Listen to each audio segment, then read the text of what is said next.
Most of us think of trees as symbols of life, shade, and peace.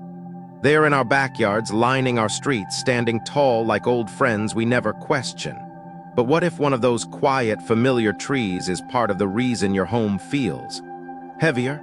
Not in a dramatic way, just a slow shift. Less energy, more arguments, restless nights, or a strange tension you can't quite explain. Sometimes the very thing we planted for beauty or comfort can quietly pull that comfort away. In this video, we're talking about 10 specific trees, common, even lovely to look at, that may be subtly draining the energy of your space. And no, this isn't about superstition or folklore passed down without thought. This is about the practical and emotional atmosphere we live in every day. The light we feel when we wake up, the clarity we bring into our work, the ease we share with our loved ones. Your home should support those things. But energy, like water or air, flows. And some trees have shapes, scents, or histories that interrupt that flow, not out of malice, but out of design. Maybe you've never thought about how the landscape around your home shapes the life inside it. Maybe there's a tree near your front door that shades more than just sunlight. It shades your momentum, your motivation, your joy. That's what we're exploring today. Not panic, not fear, just awareness. Because when something feels off in your home but you can't find the reason, it's often something you've stopped noticing. And sometimes it's been growing there for years. Let's take a walk through your garden, through the trees we never second guess, and ask, are they still giving to your life or slowly taking from it? Plant 1, black walnut. There's a tree that grows tall and proud in many American yards. It's strong, it's stately. And for some, it even feels like a symbol of legacy, passed down or chosen for its shade, its beauty, or its reputation for strength. That tree is the black walnut. But behind its solid frame and elegant canopy lies something most homeowners don't realize until years later. This tree doesn't like to share. Not with other plants, and not with the energy of your home. The black walnut produces a natural chemical called juglone. It seeps from the roots, drips from the leaves, and rests in the soil like an invisible wall. And what it does is simple, quiet, and destructive. It kills, not dramatically, not overnight. It just makes everything else around it weaker. Shrubs, flowers, even grass begin to fade. One by one they wither. Sometimes you don't even notice at first. You just stop planting in that corner. Stop expecting things to grow. Start feeling like that patch of your yard is always tired. But what if that feeling extends beyond the soil? Homes are not just built of wood and brick.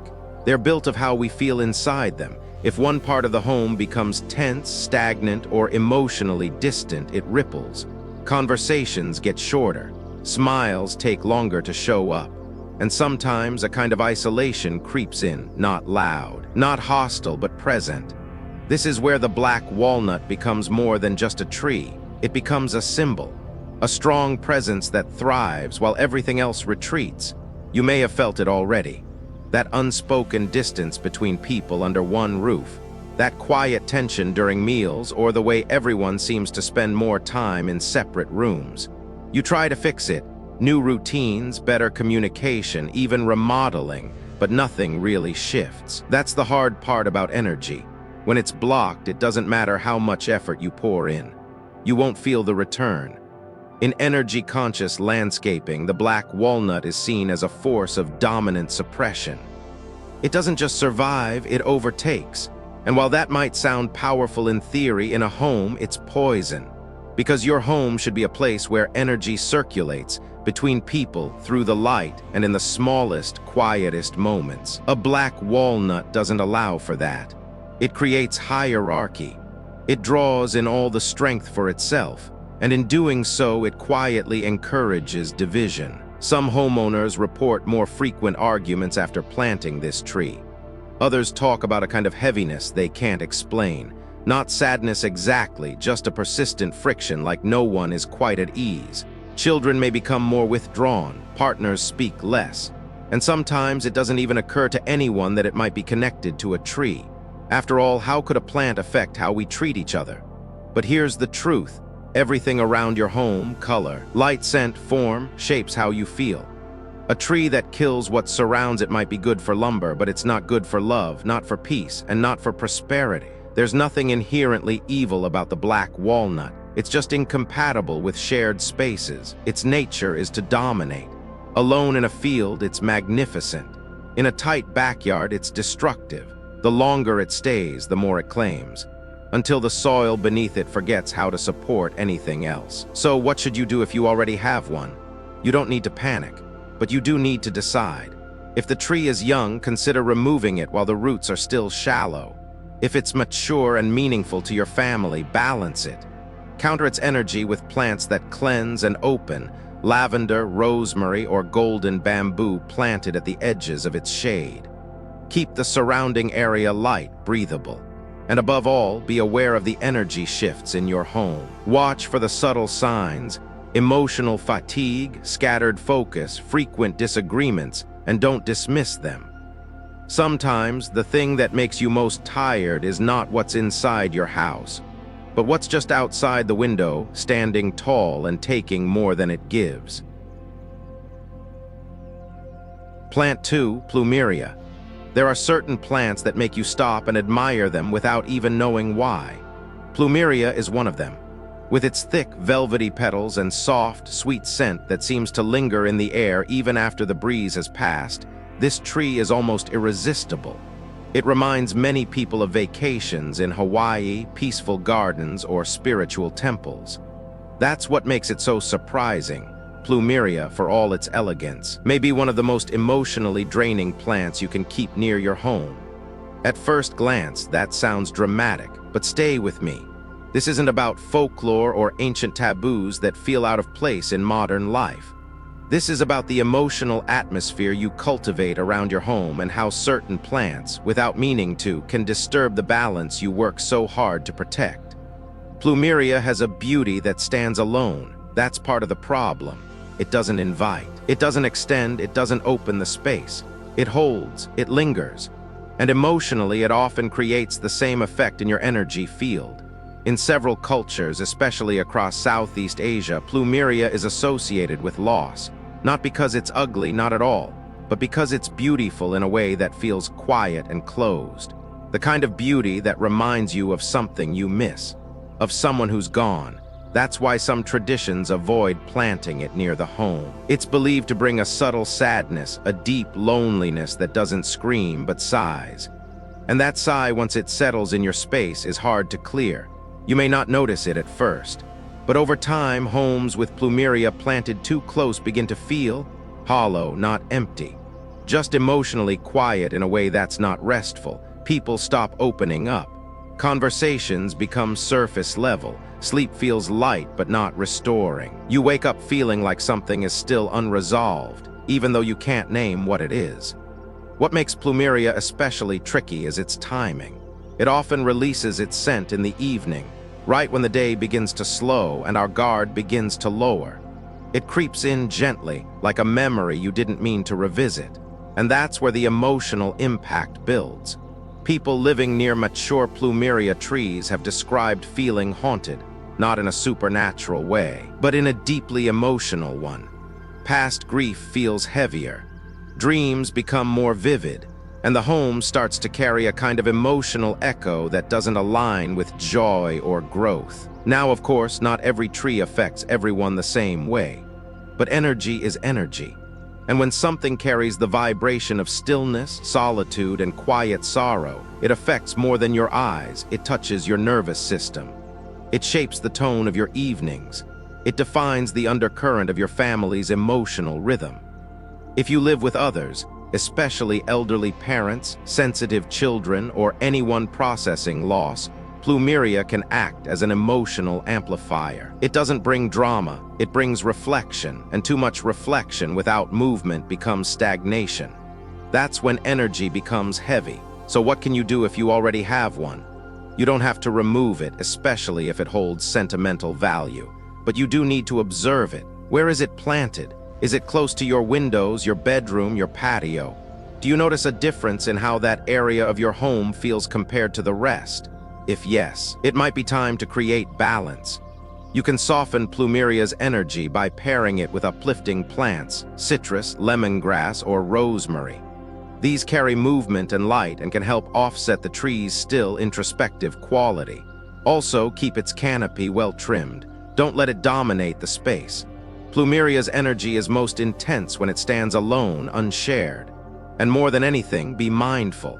If your home has started to feel beautiful but cold, peaceful but lonely, reflective but unmotivated, it's time to ask, is something in your garden reflecting an old grief you forgot to clear? Because sometimes the most fragrant thing in your yard is also the one keeping joy at arm's length.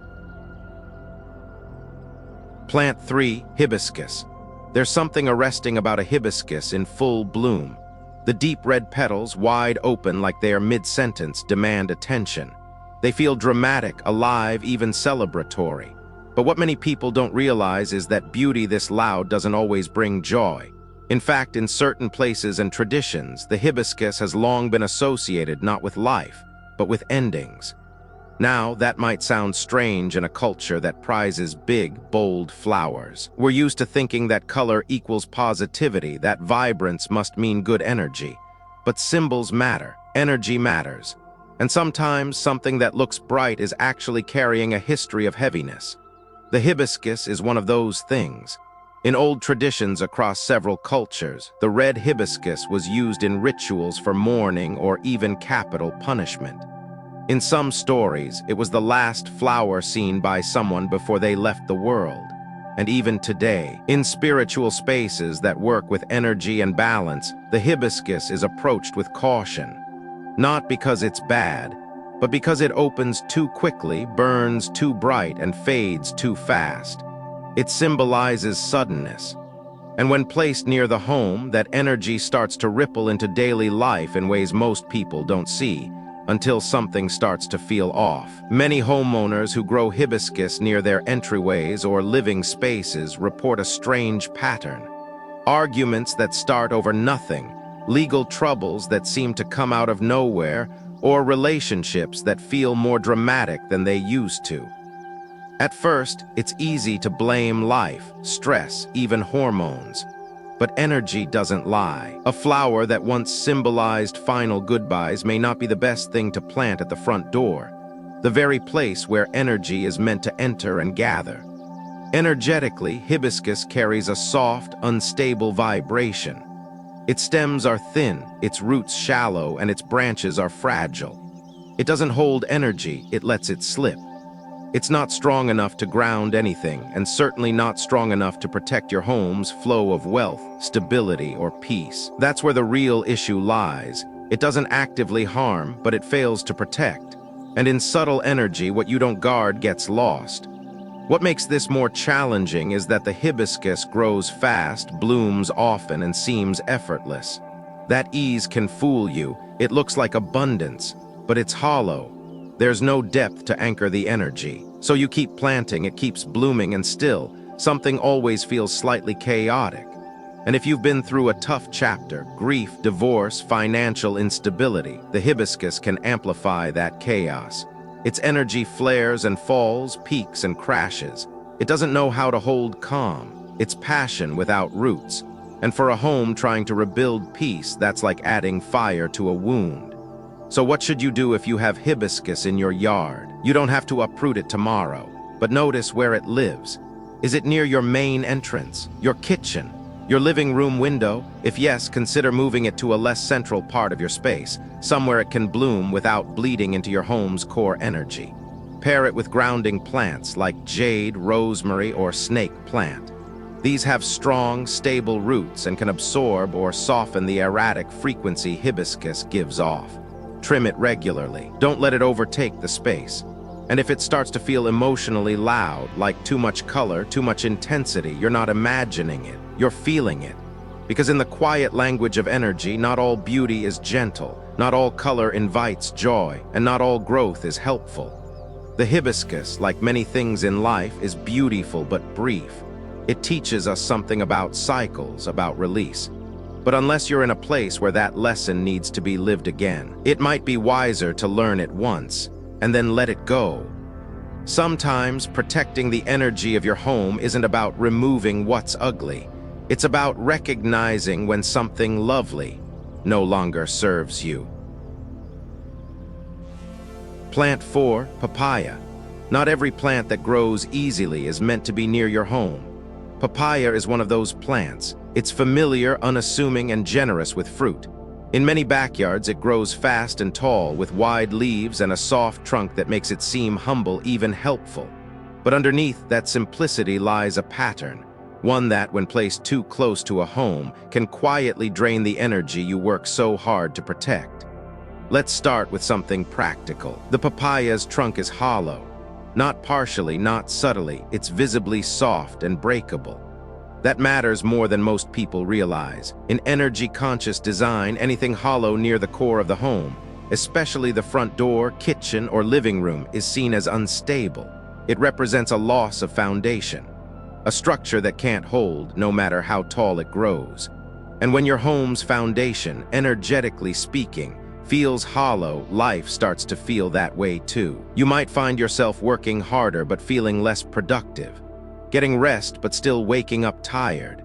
You might notice goals that once felt exciting now feel out of reach, no matter how close they seem. There's a sense of instability that creeps in quietly, not dramatic but constant. That's the energy papaya often mirrors. Its leaves are large, but they droop. Its fruit is sweet, but it hangs low, often close to the trunk, never reaching outward with confidence. And the insects it attracts, fruit flies, aphids, borers, aren't just a nuisance.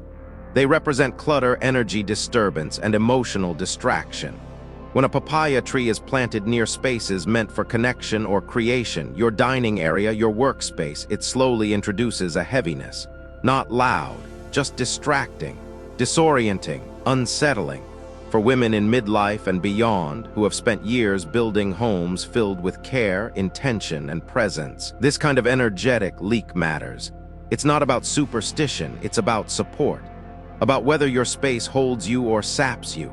A papaya tree may give fruit, but in return it quietly absorbs clarity, focus, and vitality from your space. And for those navigating transitions, career changes, caregiving, retirement, it can act as a silent anchor, pulling down momentum without being noticed. Some homeowners describe this sensation as mental fog, others as an emotional fatigue that doesn't lift even after vacations or time away. And while it's tempting to blame age, diet, or stress, the truth is, environment matters. What grows just outside your window is often reflected in how you feel when you sit down inside. Papaya is also a symbol of yin energy, soft, internal, passive. That's not inherently negative, but when it dominates the space without balance, it weakens the fire of a home. It slows decisions, softens boundaries, and can even create confusion between what you need and what you're settling for. So if you already have a papaya tree growing near your front steps, kitchen windows, or outdoor seating area, pay attention. Ask yourself, has this area felt slower lately? Is it harder to keep it clean, light, or lively? Do people linger there or avoid it without knowing why? If the answer is yes, consider relocating the tree, either farther from the house or to a part of the yard that's not tied to your daily flow. Surround the space with plants that bring clarity and forward motion. Rosemary for mental sharpness, lemongrass for lightness, or lavender for emotional stability. These will help rebalance the subtle impact of the papaya's soft, downward pull. And more than anything, trust what your space is telling you. If you feel like you're constantly trying to pick yourself back up, even in your own home, something in your environment may be encouraging that collapse. There's no shame in letting go of what no longer serves, even if it's something that once felt useful. The papaya is not a bad tree, but not every good thing is meant to stay forever. Sometimes, the strongest choice you can make is to remove what's softening your foundation and rebuild on something solid. Plant 5, Bombax. There's a reason some trees make people uneasy even when no one says it out loud. The Bombax tree is one of those. At first it stuns you. Tall, commanding, and when in bloom its red flowers spill across the sky like fire. It's beautiful, yes, but in the way a thunderstorm is beautiful. You admire it from a distance, not because it welcomes you, but because something inside you senses it should not be too close. That instinct in this case is right. Bombax trees are known for their thick trunks, harsh thorns, and bold presence. They grow fast and wide, often near places where stillness hangs in the air, abandoned grounds, old temples, or forgotten fields. In some cultures, it's said that these trees don't just grow in silence, they attract it. The kind that doesn't bring calm, but heaviness.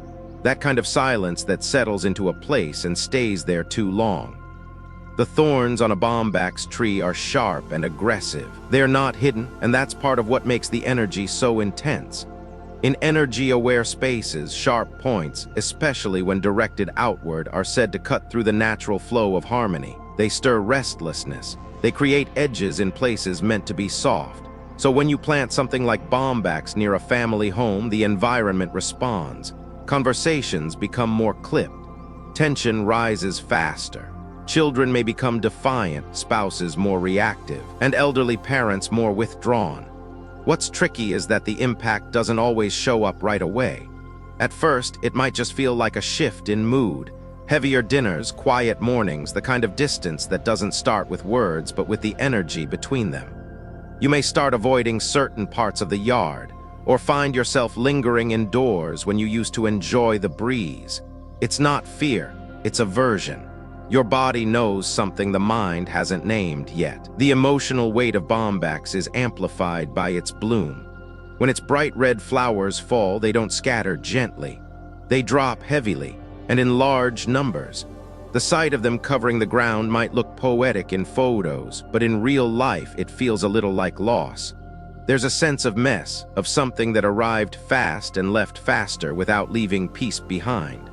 That cycle, of intensity followed by emptiness, is what makes bombax so unsettling to live with. Homes that host a bombax tree often experience emotional friction. Not dramatic outbursts, but the kind of slow-building disconnection that wears down warmth. Over time, what was once just a bold garden tree becomes a background presence of agitation. And no one connects the dots. Because how could a tree be responsible for mood swings, for arguments, for emotional exhaustion?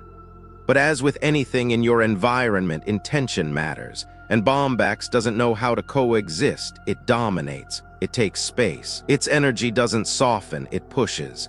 And for households already under stress from caregiving, loss, or change, that added edge is more than a detail. It becomes the tipping point. So what can you do if you have a bombax in your yard? You don't have to chop it down overnight, but you do have to decide what role you want it to play in your life. If it's near high-use areas, front doors, patios, garden paths, it may be affecting the flow of your home's emotional energy more than you think. Moving family time indoors, avoiding outdoor dinners, or subtle shifts in how people relate to each other may not be about stress. They may be about the space itself.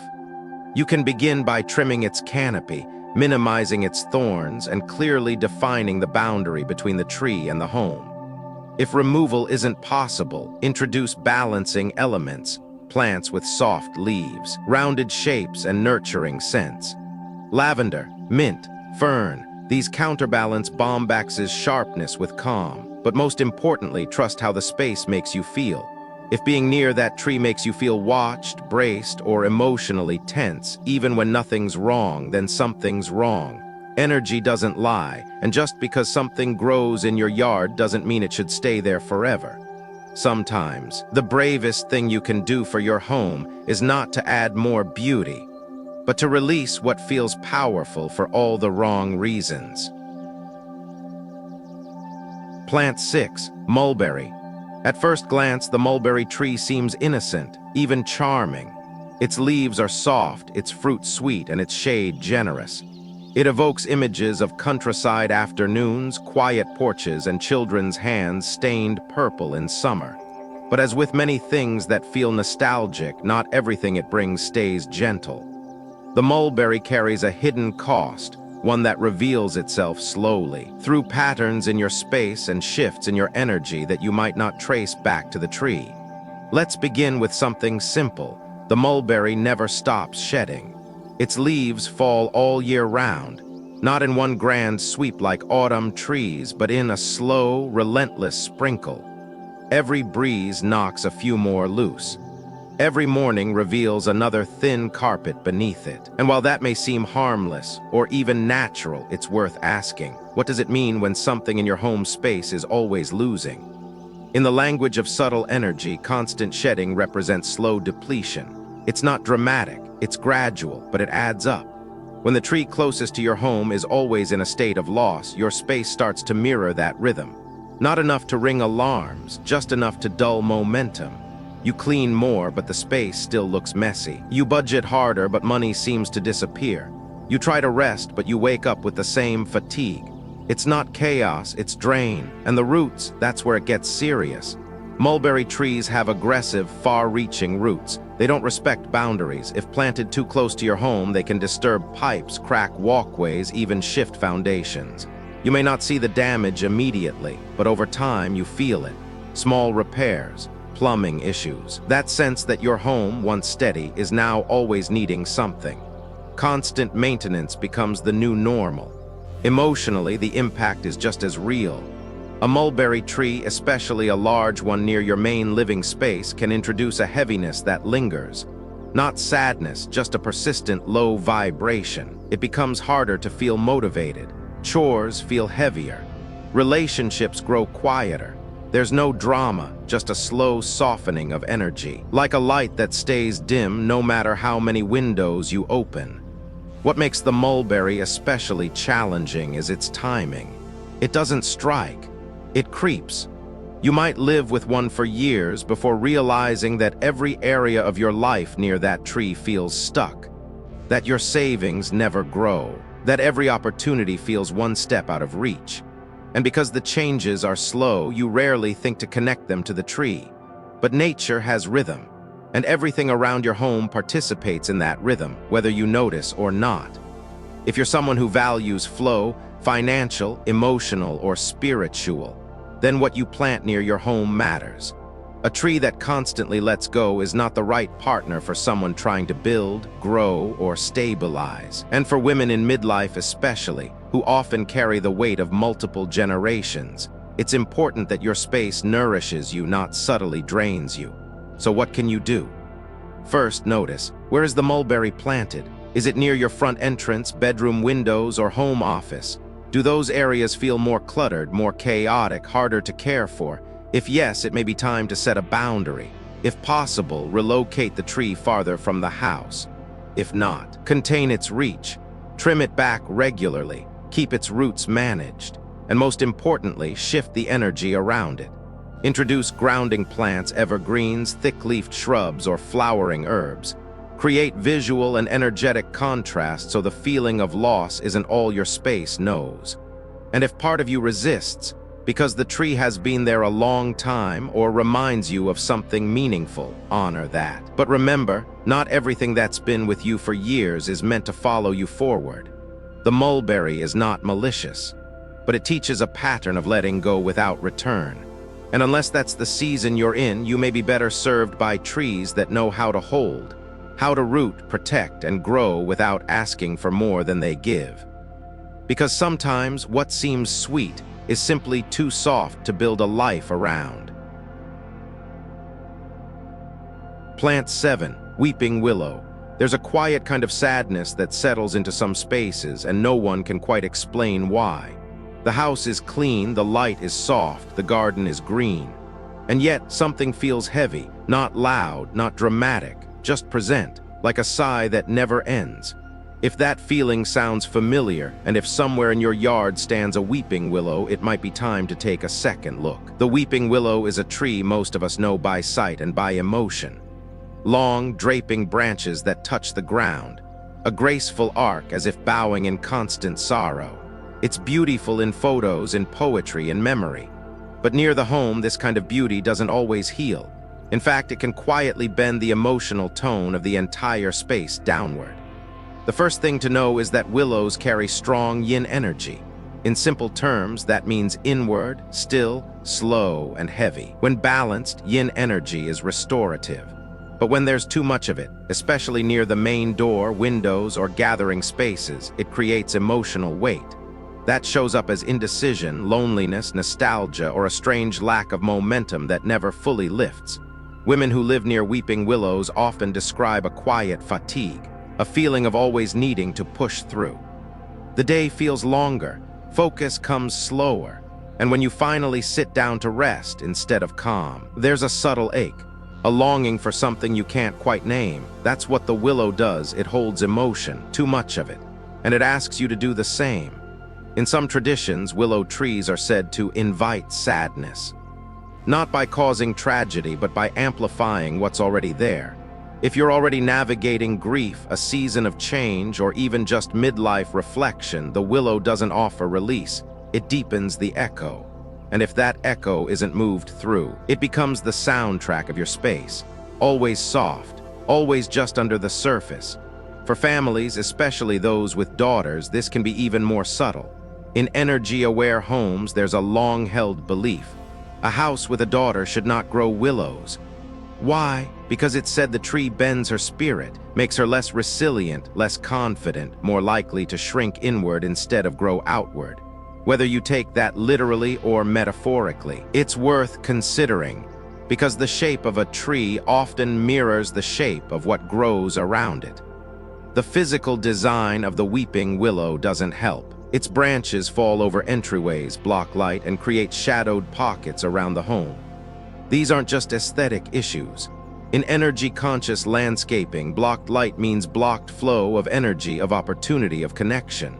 A house that should feel open and alive instead feels muted, wrapped in a kind of emotional fog. And perhaps the most telling sign, people stop gathering near it. A willow might look like a natural canopy, a shaded spot perfect for rest. But most people don't linger there long. Children wander elsewhere. Guests stand in sunnier spots. Even animals avoid lying beneath it. The tree doesn't push you away, it just doesn't invite you in. So what can you do if a weeping willow lives in your yard? Start by observing. Where is it placed? Does it block a view, a path, or the front of your home? If so, consider trimming its canopy or gently reshaping its reach. The goal isn't to erase its presence, it's to prevent it from dominating the emotional tone of your space. You can also balance its influence by planting energetic opposites nearby. Vibrant, upward-growing plants like sunflowers, rosemary, or bamboo. These lift what the willow pulls down.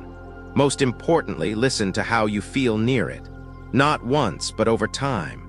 If you find yourself sighing more, remembering more, crying more, but not moving through it, then the tree may be holding something you need to release. Because while grief is a part of life, your home shouldn't be the place where it lingers the longest. It should be the place where light reaches every corner, where growth doesn't droop and energy doesn't pause but flows, softly, fully, forward.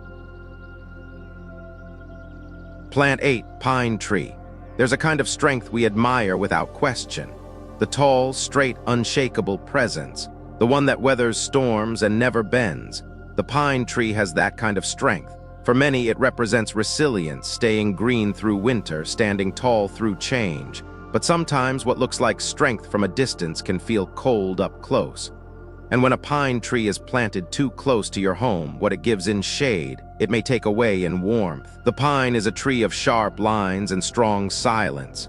Its trunk is firm, its needles pointed, its growth directed straight upward with little room for softness. That sounds noble, and in the right setting it is.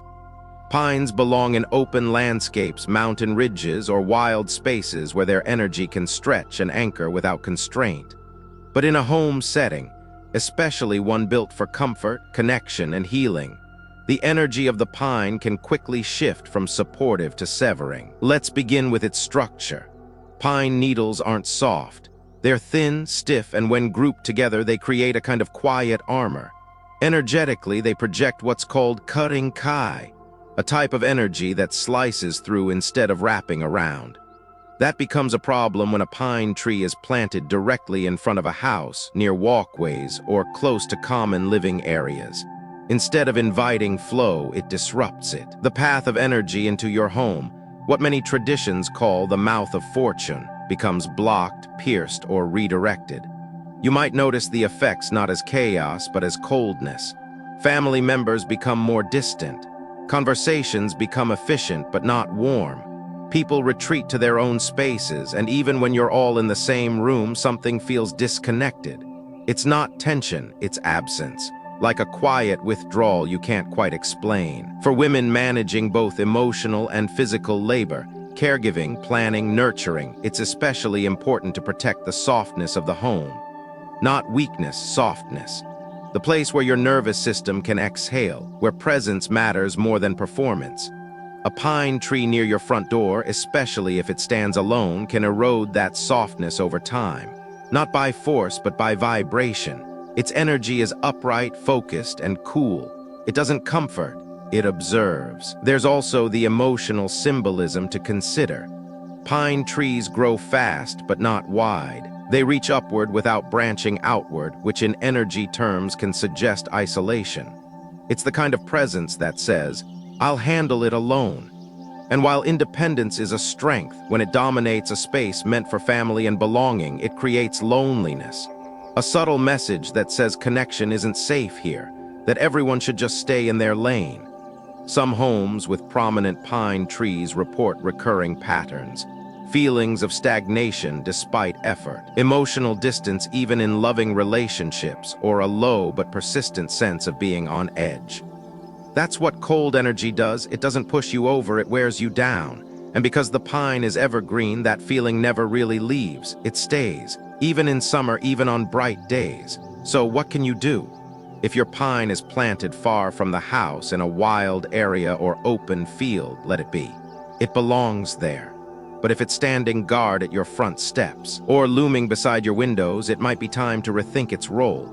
Trim back its height, soften its shape, and if possible, surround it with plants that round out its sharpness. Bushy lavender, soft grasses, warm-colored flowers, these restore emotional balance and encourage flow instead of division. And listen to how the space feels, not how it looks. If your home is tidy but no one lingers in shared spaces, if the meals are made but the table feels empty, if your thoughts feel sharp but not kind, your environment may be nudging you toward protection instead of connection. The pine isn't wrong. It's just not always right for the front of a home.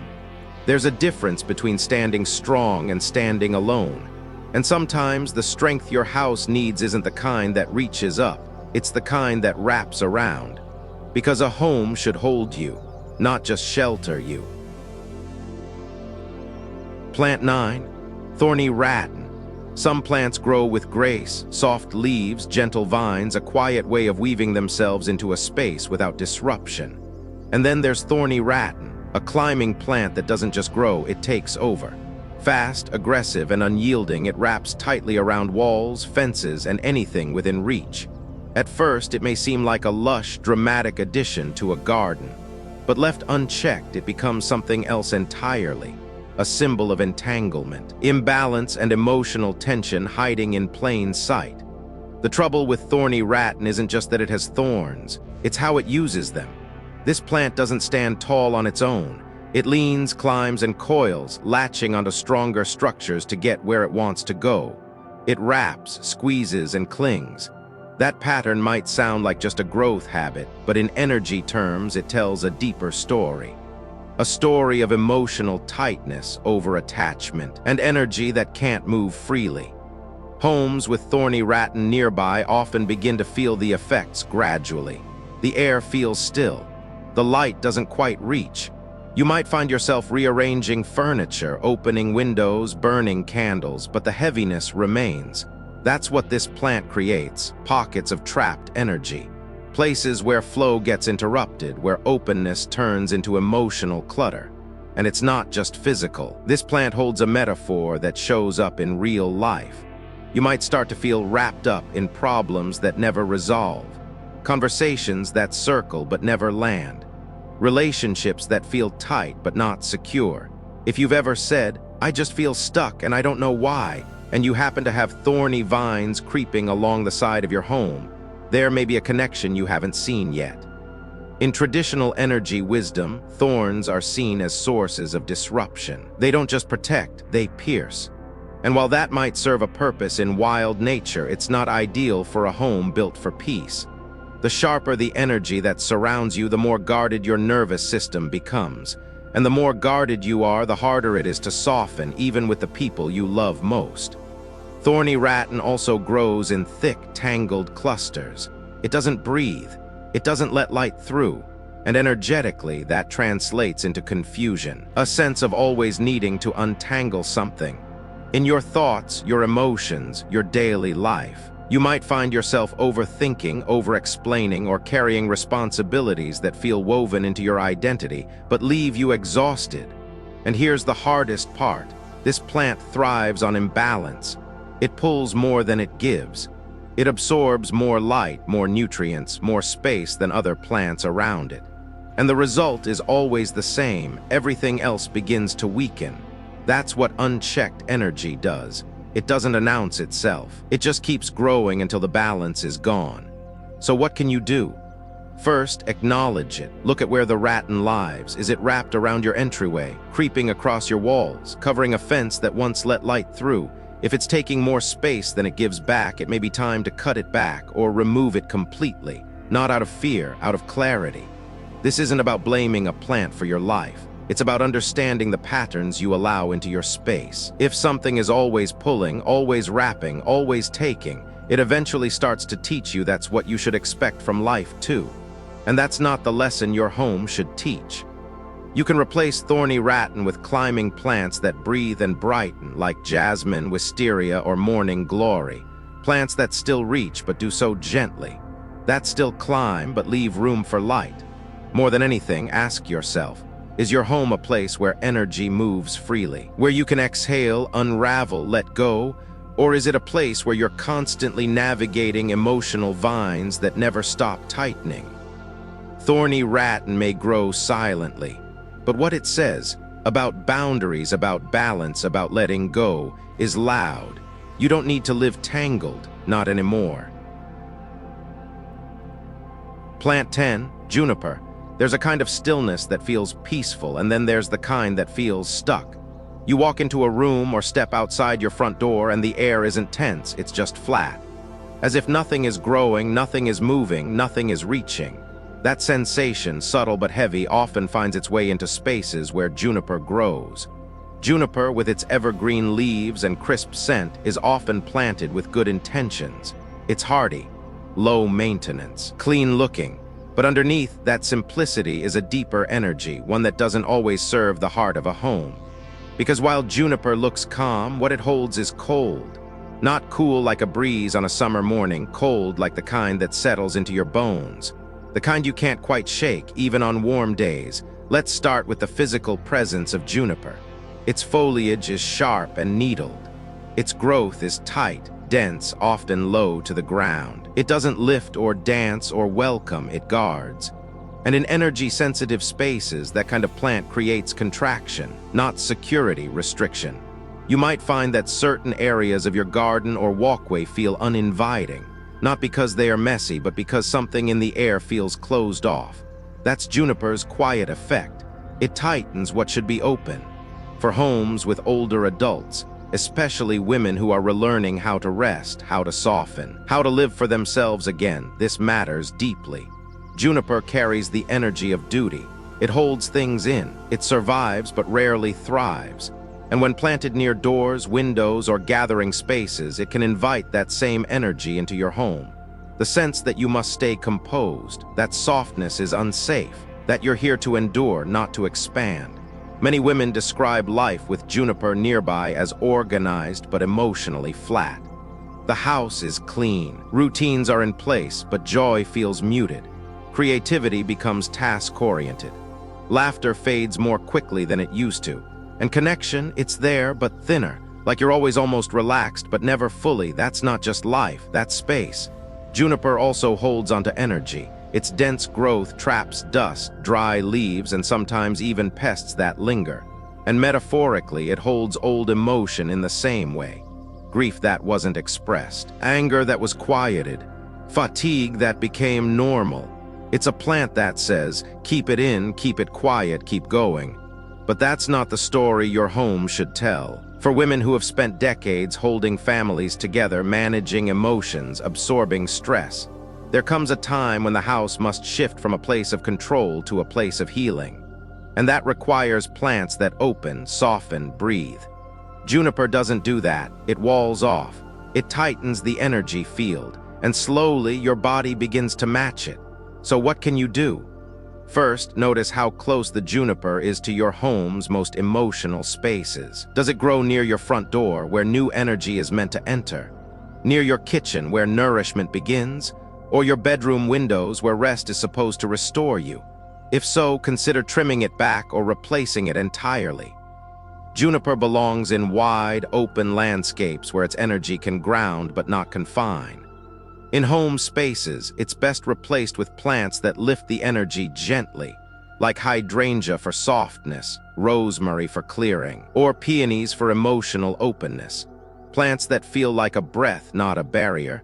If removing isn't possible, begin by changing the space around it. Add warmth, add movement, hang a wind chime nearby or place a stone with meaning near its base. Invite new energy to interact with what's been stuck. And finally, ask yourself this: has your home become a place of survival or of return? Juniper teaches us how to endure, but your home is not a fortress. It's a sanctuary. You don't need to hold everything in anymore. You don't need to be the strong one in every corner of your life. You deserve softness. You deserve flow. You deserve spaces that reflect the woman you're becoming, not just the one you've always been. Let the juniper go, and let yourself come home. Final, not every tree belongs near a home, and not every presence, no matter how beautiful, protects what we hold most sacred: our health, our peace, our sense of self. Over the past few moments, we didn't just walk through a list of plants. We walked through patterns. Patterns of what drains us quietly, what wraps around our days without asking, what grows in our space and changes our rhythm, without permission, without noise, without blame. Black walnut, Plumeria, Hibiscus, Papaya, Bombax, Mulberry, weeping willow, pine, thorny, rattan, juniper. Each of them taught us something deeper: that nature, like emotion, is not neutral. It mirrors, it multiplies, it magnifies what we don't name. And so many of us, especially women, have built lives around endurance, around holding, around making it work. But your home, it should not ask more of you. It should restore you. What grows near your windows, what stands beside your door, what casts shadows or light, these things are not just scenery. They are part of your story. They shape how you breathe, how you sleep, how you soften at the end of a long day. And so this was not a warning, it was a gentle unveiling, a chance to look again, to listen more closely, to remember that beauty is not always benign and strength does not always serve us in the same way. If any of these plants live in your space and something inside you stirred while watching, trust that. You already knew. I just helped you put words to it. Thank you for staying with me, for listening with a heart that's ready, not just to decorate, but to truly care for the energy around you. You deserve a home that holds you kindly, that breathes with you, that helps you feel light. May the changes you make be small but powerful. May they bring space where there was clutter, light where there was weight, and may your days, more and more, feel like coming home to yourself. Take your time, trust your senses, and let your home become the softest place to land.